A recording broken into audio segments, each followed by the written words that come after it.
Hello and welcome back to Invest with King. There's an old saying, a picture is worth 1,000 words. In today's digital age, a meme might be worth millions, especially if it resonates with investors. One particularly fitting meme on investing shows a book titled How to Grow Your Portfolio with Just One Word inside.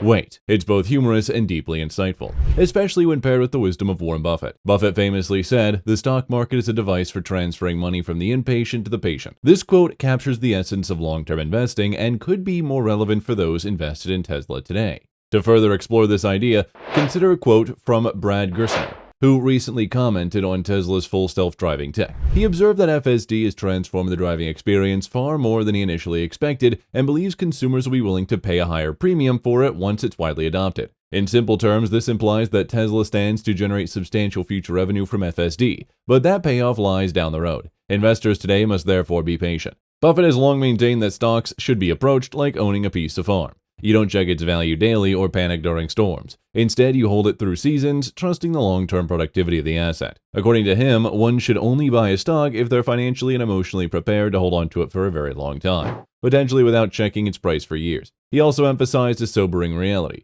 When you buy a stock, you need to be okay with it possibly declining 50% or more in value, even when there's nothing fundamentally wrong with the business. For instance, Berkshire Hathaway, Buffett's own company, has seen its stock price cut in half 3 different times during its history, despite the business itself remaining solid. What this underscores is a critical truth. The market isn't always rational. Prices can swing wildly based on emotion, not logic. Buffett reminds us that in the short term, the stock market is a voting machine ruled by the sentiment, but in the long term, it becomes a weighing machine that reflects real value. This is where opportunity lies for patient investors. When sentiment is negative but the business remains strong, stocks can be bought at these discounts. Unfortunately, many investors do the opposite. They sell out of fear, not fundamentals. Fear, Buffett says, affects people differently. Some investors are naturally more resilient, while others are highly susceptible to panic. He likens this fear to a virus. Some people are hit hard, while others remain unaffected. Buffett and his longtime partner, Charlie Munger, both claim that they've never felt financial fear even during market crashes.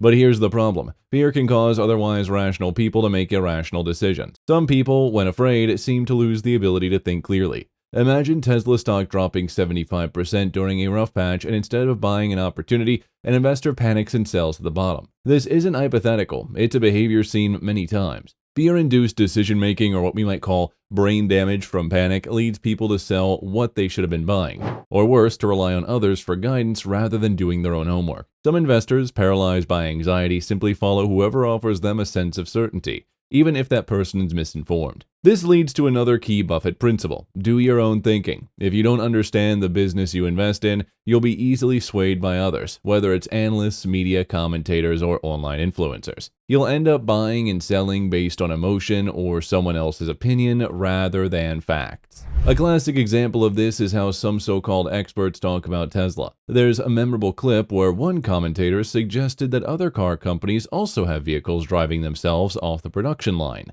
but they don't talk about it because they don't want to pump their stock. This is clearly uninformed commentary, yet it illustrates the kind of noise that can lead naive investors astray. Let's look at what patience in Tesla stock has meant in real terms. One investor has tracked their buying and holding activity over a 10-year period and has never sold a single share. Their average purchase price in 2016 was about $14 per share, rising to around $250 in recent years. Between 2016 and 2019, the stock price essentially stayed flat. Despite massive progress in Tesla's business, new vehicle launches, major advancements in autonomy, and scaling production, the stock did very little. For almost half a decade, it appeared to go nowhere.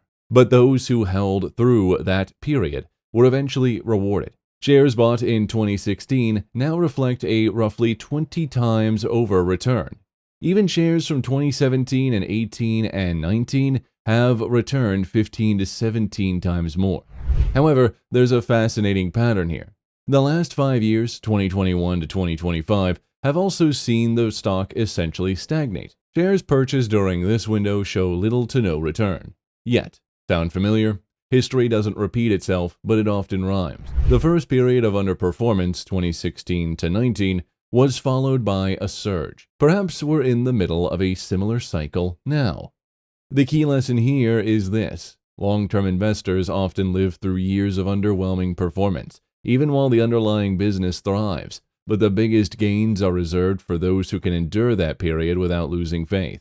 The investor behind this 10-year Tesla journey admits they never cared about short-term price movements. They've always invested with a 10-plus year outlook.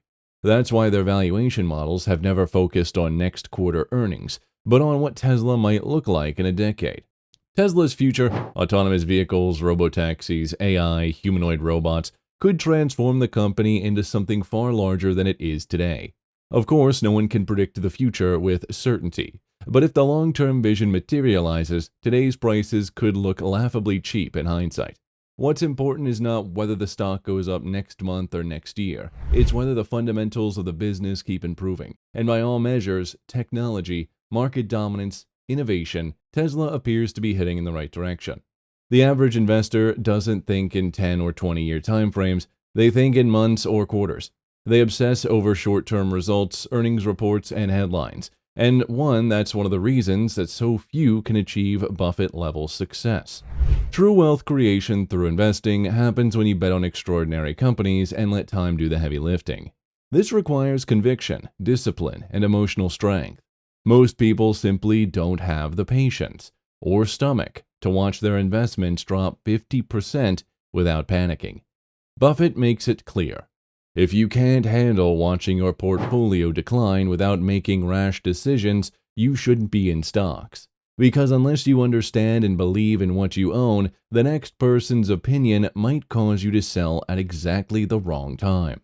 We return finally to the meme that started it all, the book on how to grow your portfolio. Its only advice, wait. It's both funny and profoundly true. Investing is simple but not easy. It's about finding the right opportunities, believing in them deeply, and holding them through thick and thin. For Tesla investors, this message is especially relevant. The company's long-term story is still unfolding. There will be volatility, doubt, misinformation, and setbacks. But if the fundamentals remain intact, those who will wait will likely be rewarded. Whether it's Tesla or another investment, the principle remains the same. Be patient, ignore the noise, understand what you own, think in decades, don't outsource your thinking, and above all, avoid fear-induced brain damage. Because over time, the market stops rewarding the loudest, fastest, or most reactive. It rewards those who waited.